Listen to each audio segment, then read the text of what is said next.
চীনের মহাপ্রাচীর ইতিহাসের অন্যতম বিস্ময়। হাজার বছর ধরে দাঁড়িয়ে থাকা এই বিশাল প্রাচীর চীনের প্রতিরক্ষা ব্যবস্থার প্রতীক। কিন্তু এটি কেন তৈরি করা হয়েছিল এবং কিভাবে এত বিশাল প্রাচীর তৈরি হল, আজকে আমরা জানাবো এই ঐতিহাসিক কাঠামোর রহস্যময় ইতিহাস। চীনের মহাপ্রাচীর নির্মাণ শুরু করা হয় খ্রিস্টপূর্ব ৩য় শতাব্দীতে। তখনকার সম্রাট কিং শি হুয়াং এটি বানানোর নির্দেশ দেন।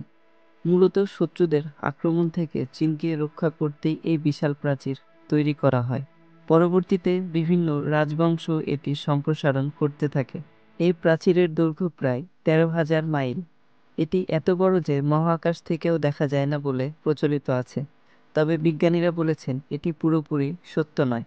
আজ চীনের মহাপ্রাচীর বিশ্ব পর্যটকদের অন্যতম আকর্ষণ।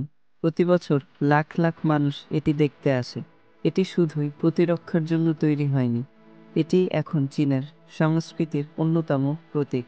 চীনের মহাপ্রাচীর শুধু এক টুকরো ইতিহাস নয়, এটি মানুষের অদম্য মনোবলের একটি প্রতীক।